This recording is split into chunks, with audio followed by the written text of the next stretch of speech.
আসসালামু আলাইকুম everyone and welcome back to my channel. আজকের ভিডিওতে আমি আপনাদের সাথে শেয়ার করব আজকে আমি কি কি রান্না করলাম বাসায় লাঞ্চের জন্য। তো ফার্স্টেই আজকে রান্না করতে চলে এসেছি চিচিঙ্গা আর আলু ভাজি। তো এটার জন্য আমি সর্বপ্রথম পেঁয়াজ আর মরিচ দিয়ে দিয়েছি, এটাকে একটু ভালোভাবে ভেজে নিয়েছি লবণের সাথে। যখন ভাজা ভাজা হয়ে গিয়েছে সামান্য পরিমাণ হলুদের গুঁড়ো দিয়েছি, দেন ভাজিটা দিয়ে দিয়েছি, ভালোভাবে নাড়াচাড়া করে ঢেকে দিয়েছি। দেন এটা কিছুক্ষণ পরেই হয়ে গিয়েছে। দেন তারপর রান্না করতে এসেছি খাসির মাংস। এটা আমি আমার জীবনের ফার্স্ট টাইম রান্না করেছি, এই জন্য রিস্ক নেইনি, অনেকগুলো রান্না করিনি, আসলে অল্প একটু রান্না করেছি আগে দেখার জন্য যে কেমন হয়। তো সর্বপ্রথম মাংস দিয়ে দিয়েছি, দেন একটু বেশি পরিমাণ পেঁয়াজ মরিচের গুঁড়া দিয়েছি 2 টেবিল চামচের মতো, একটু ভরেই দিয়েছি।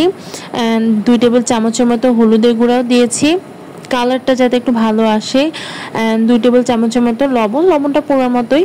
দেন 3টা তেজপাতা, 3টা কালো ফল আর 3 মাঝারি সাইজের 3 টুকরা দারচিনি দিয়ে দিয়েছি। এবার পরিমাণ মতো একটু তেল নিয়েছি, তেলের পরিমাণটা আন্দাজেই দিয়েছি আর কি। দেন ভালোভাবে একটু নাড়াচাড়া করে নিয়েছি অ্যান্ড তারপর দিয়ে দিলাম আদা রসুন আর জিরা একসাথে ব্লেন্ডিং করা ছিল, সেটাই দিয়ে দিয়েছি। 2 টেবিল চামচের বেশি হবে, 3 টেবিল চামচের মতো আর কি দিয়েছি। দেন ভালোভাবে নাড়াতে হবে, এখান থেকে পানি উঠবে মাংস থেকে। দেন আবার একটু ভালোভাবে কষিয়ে নিয়েছি একটু পানি দিয়ে। 2 বার কষানোর পরে আমি আলুগুলো দিয়ে দিচ্ছি। আমাদের গরু মাংস রান্না বা খাসির মাংস যে রান্নাই হোক না কেন আলুর পরিমাণটা বেশি দেওয়া হয়। তো এই যে এখানে মাংসটা হয়ে গেছে, প্রেসার কুকার থেকে নামিয়ে একটা পাতিলে দিয়ে ঝোলটা একটু শুকিয়ে নিচ্ছিলাম, তার উপরে জিরা গুঁড়া দিয়ে দিয়েছি। আমার এখানে মাংস রান্নাটা রেডি, ঝোলটা একটু কমে আসলে নামিয়ে নেব।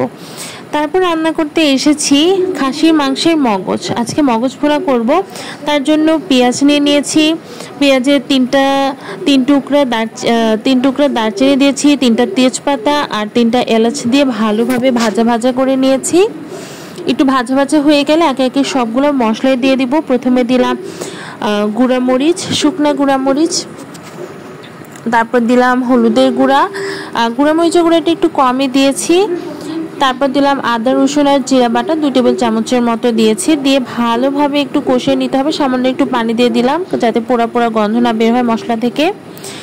এইখানে খাসির মাংসের মগজ তো অনেক কম হয়, তো এটাই হলো মগজ, ভালোভাবে ধুয়ে পরিষ্কার করে নেওয়া হয়েছে। এটা এখন দিয়ে দিব, দিয়ে এটাকে ভালোভাবে কষিয়ে নিতে হবে।